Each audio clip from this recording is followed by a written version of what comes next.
Bonjour et bienvenue à la toute première capsule InfoDroit, la capsule web consacrée à la défense des droits individuels de l'homme. Lors de cette capsule, vous serez informé par moi-même, Guillaume Taillon, ainsi que ma collègue Stacy Swartzka. Aujourd'hui, comme premier sujet, nous vous parlerons du diamant, plus précisément des répercussions du diamant sur le peuple africain. Pour ce faire, nous débuterons notre exposé par un bref historique sur l'histoire du diamant.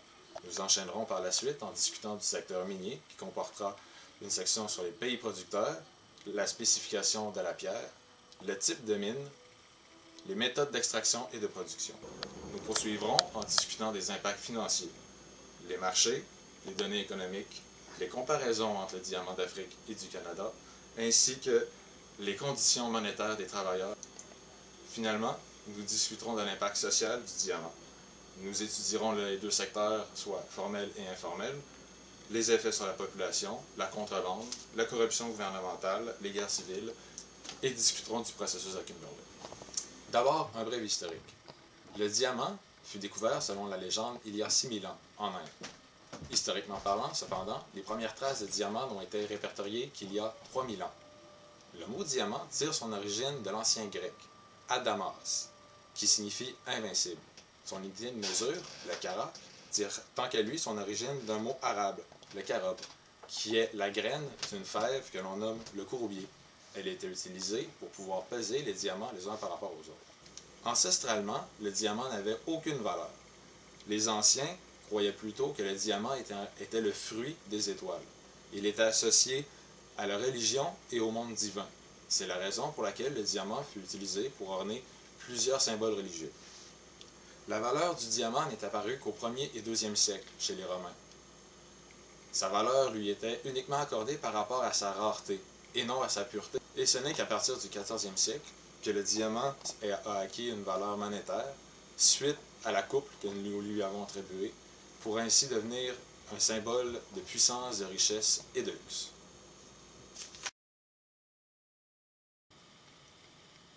L'Afrique est responsable de 69,8% de toute la production mondiale de diamants, qui est de 124,2 carats. Les principaux pays producteurs de diamants sont le Botswana, situé ici, l'Afrique du Sud et le Namibie. Pouvoir. Le diamant peut avoir plusieurs formes, soit une forme octaèdre, cubique, dodécaèdre et rhombo-dodécaèdre. Elle est d'une dureté de 10 sur l'échelle de Mohs. C'est la seule pierre qui a une dureté de 10, donc c'est la pierre la plus dure qui existe. On la retrouve sous plusieurs couleurs, soit translucide, jaune, bleu, vert, rose, noir, et la plus rare d'entre tous, rouge. Elle a une température de fusion de 3547 degrés Celsius. C'est une des plus hautes températures de fusion existantes. Le diamant est indestructible, que ce soit du côté des bases ou des acides. Et puis, les critères qui caractérisent sa rareté et son prix sont son poids, sa pureté, sa couleur et sa taille. Le diamant se forme à des températures situées entre 1100 degrés Celsius et 1400 degrés Celsius et à des pressions de 55 000 atmosphères. Le diamant se forme donc à des profondeurs de 150 km à 1000 km à l'intérieur de la croûte terrestre. La moyenne d'âge des diamants sont de 1,5 milliard d'années. Le diamant le plus âgé qu'il existe sur la Terre a 3,3 milliards d'années et le plus récent, environ 900 millions d'années. Les diamants remontent à la Terre de 3 différentes façons. Soit avec le mouvement de la croûte terrestre, lors des éruptions volcaniques, ou lorsque les astéroïdes touchent la Terre, ce qui compresse le carbone qui produisent des diamants. Il existe deux types de mines exploitées en Afrique du Sud, soit la mine à ciel ouvert mécanisée et la mine à ciel ouvert artisanale. Ici, nous voyons la carrière d'exploitation artisanale et les puits d'exploitation. Plusieurs inconvénients sont rattachés aux mines à ciel ouvert, soit l'extraction rudimentaire, le besoin de beaucoup de personnel et beaucoup d'argent, Il n'existe aucune règle de sécurité et aucune protection de l'environnement dans ces mines. L'excavation se fait à la main, donc très peu développée et très peu rentable. Et les mines à ciel ouvert utilisent beaucoup d'espace. Une mine en moyenne 2000 mètres de diamètre et 750 mètres de profondeur. Nous aborderons maintenant l'aspect financier de cette présentation. Le produit intérieur brut est la mesure de la production d'un pays dans un secteur donné. Nous voyons ici le produit intérieur brut de l'Afrique du Sud. Le secteur principal qui fait tourner l'économie de l'Afrique est le secteur minier avec 40%.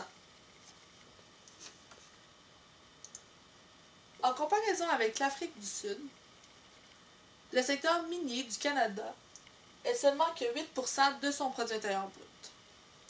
Le secteur principal de l'économie canadienne est le secteur de la fabrication avec 42%, ce qui est quasiment le même pourcentage que le secteur minier pour l'Afrique du Sud. Nous aborderons maintenant les conditions salariales des travailleurs de l'Afrique du Sud. Un mineur gagne un salaire mensuel d'environ 4 167 rand sud-africains ou 482 $ américains. En comparaison avec d'autres pays, c'est 5 fois moins que les États-Unis, 8 fois moins que les travailleurs canadiens et 10 fois moins que les mineurs australiens. Plusieurs revendications et grèves ont présentement lieu dans ces pays afin d'obtenir des hausses salariales et des meilleures conditions de travail. Les travailleurs désirent passer de 4 167 rand sud-africains à 12 500, soit une augmentation de 3 fois leur salaire mensuel. La principale société qui exploite le diamant en Afrique du Sud est la société De Beers. Cette société participe à toutes les étapes de la production, soit l'extraction du diamant, la transformation et les ventes. La société De Beers fut fondée en 1888 pour exploiter les mines sud-africaines. Au 20e siècle, cette société monopolisait le marché du diamant mondialement. En 1980, elle commercialisait pour 90% des diamants mondiaux et en 2010, seulement 40%. Cette société investit 4,4 milliards de dollars dans l'économie africaine par année. Les principales mines exploitées par cette société sont les mines du Canada, du Botswana, du Namibia et de l'Afrique du Sud. Le principal avantage d'avoir une grosse compagnie comme la société De Beers installée dans son pays pour l'Afrique du Sud est une hausse du niveau d'emploi puisque cette société engage 10 500 employés locaux.